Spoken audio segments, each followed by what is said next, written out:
Donald Trump just completed his 2026 State of the Union address. It was a global humiliation and a total disaster. We just watched it.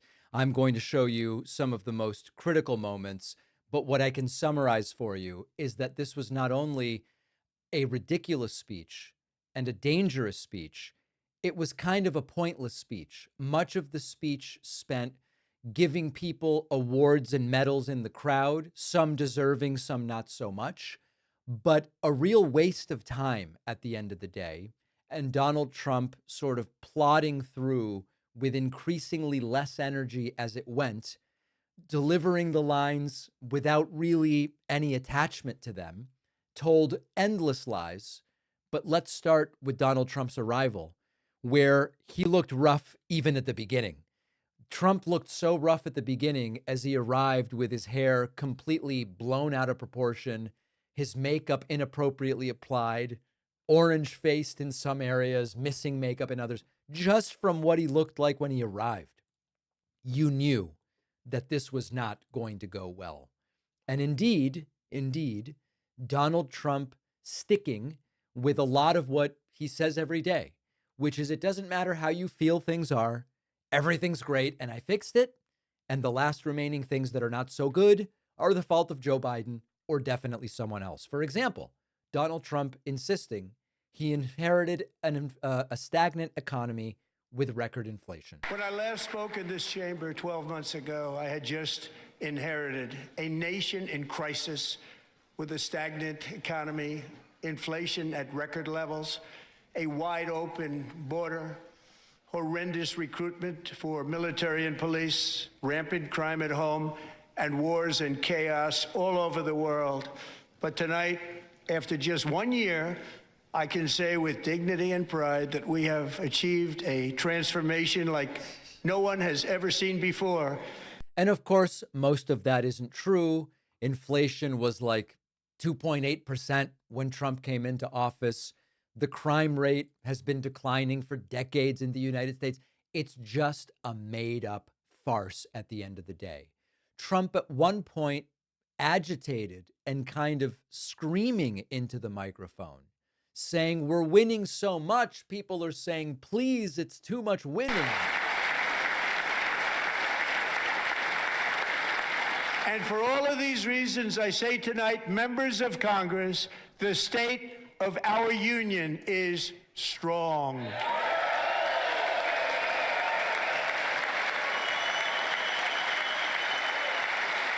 All right, and let me actually skip forward to when Trump resumes talking.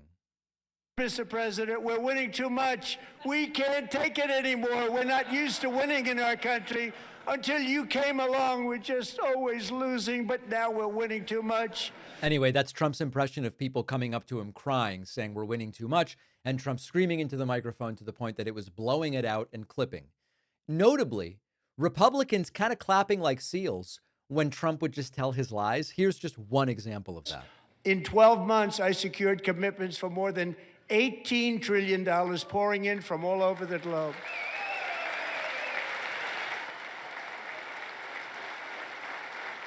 Anyway, they clap and clap and clap, but it's a lie. As I've told you before, Donald Trump has really not secured anything. He's gotten people to say to him, "Hey, you know what? If you bring us some interesting investments, or potentially we would make purchases over the next 10 years. And it's not really free money, even if we get it, because it's being exchanged at the end of the day for goods and services. But why let a little bit of information get in the way of a good story? Trump did glitch a bunch. We could just do a clip on Trump's glitches. Trump's energy diminished throughout the speech. His slurring increased throughout the speech, and the glitches became more frequent. Just one example, but there were a lot. When it comes to the corruption that is plundering, it's plundering America. And that's that same glitch where Trump goes, when it's plundering, and then he glitches, and then he realizes he messed up, and he goes back to the beginning. I won't bore you with it. Glitch after glitch after glitch. Trump notably has reframed kicking people off of food stamps as lifting them off. The word lifting is doing some really heavy lifting here. We cut a record number of job-killing regulations, and in 1 year we have lifted 2.4 million Americans, a record, off of food stamps. And of course, lifted implies that their economic circumstances have improved so much that they no longer need food stamps. But of course, they just put in a bunch of paperwork requirements and kicked a bunch of people off. Not really the victory that Trump wants it to be. When the topic of tariffs came up, it was very interesting because recall that just 5 days ago, the Supreme Court said Trump's blanket tariffs are illegal. Trump insisting that foreign countries pay the tariffs. We'll get to the Supreme Court part in a moment. We all know, of course, that American businesses pay the tariffs, 90% of which is passed on to the average consumer. I believe the tariffs paid for by foreign countries will, like in the past, substantially replace the modern day system of income tax, taking a great financial burden off the people that I love. And unfortunately for Trump, and really for the whole country, I mean, listen, if tariffs work that way, maybe they wouldn't be destructive, but that's not the way that they work.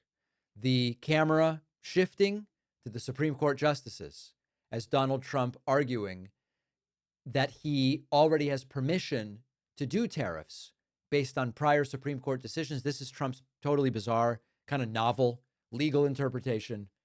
An awkward moment, to say the least. Supreme Court's unfortunate involvement.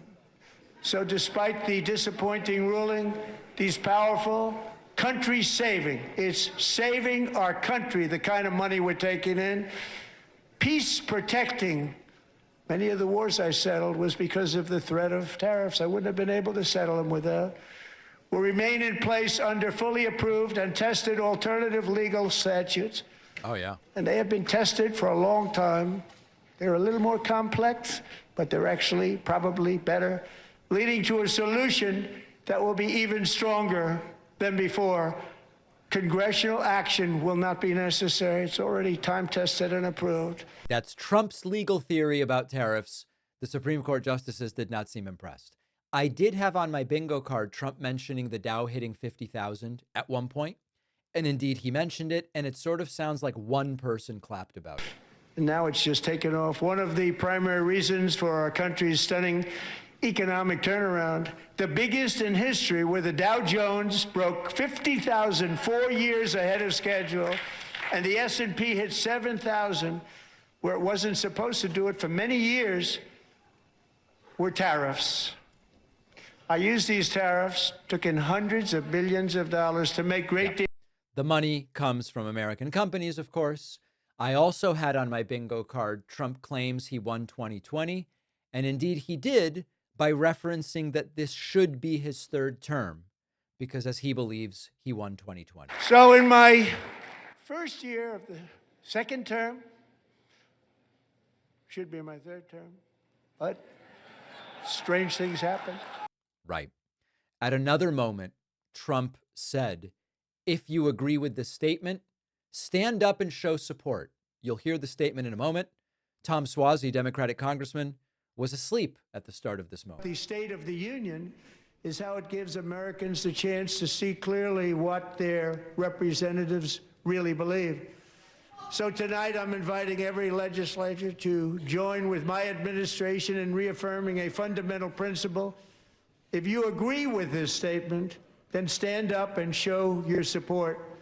The first duty of the American government is to protect American citizens, not illegal aliens.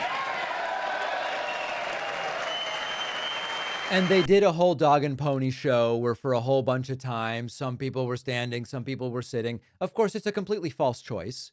You can protect citizens and follow the law on immigration and protect people in a lot of different ways that are legally coherent without making people have to sit or stand or put their hand up or hand down to show who is the highest priority. It's just a false framing completely. At one point, Trump getting frustrated that Democrats weren't clapping for a lot of his crap.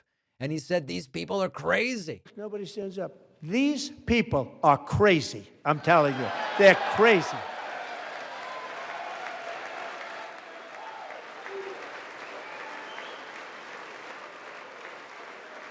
And you notice that Pete Hegseth really liked that and actually stood up and clapped for that statement.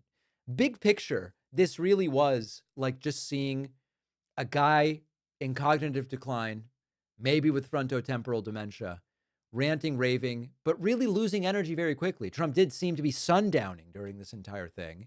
And look at how he presented his claim about the number of wars that he ended. Our country has never been stronger. In my first 10 months, I ended 8 wars, including Cambodia. Isn't it funny?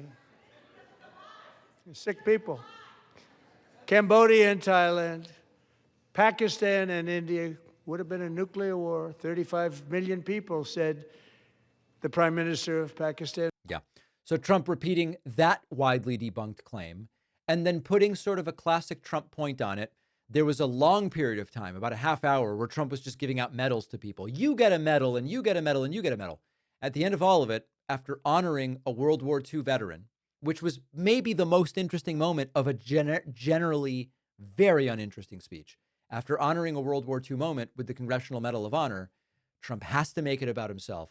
He goes, I kind of would like to give myself this one, but I'm not allowed. I've always wanted the Congressional Medal of Honor, but I was informed I'm not allowed to give it to myself, and I wouldn't know why I'd be taking it. But if they ever open up that law, I will be there with you someday. But you know, that's our highest honor, Congressional Medal of Honor, and that's a big thing, and it's an honor to be in the same room with you. Thank you both. There you go. So listen, big picture, what was most notable about the speech was how inconsequential it was. Trump's claims were mostly lies. Trump's promises about what he will do mostly fell flat. And Donald Trump's demeanor, energy level, the reactions in the room, I believe in watching the State of the Union because it's important as an institution. But specifically as a speech, not only low energy, but meaningless and inconsequential for the most part. So what I think we should do is, yes, remind people that it was riddled with lies. Yes, remind people that Trump couldn't make it about anything other than himself. But let's move on from it because it made such little impact. And it was, at the end of the day, really a waste of a lot of people's time. Let me know what you think.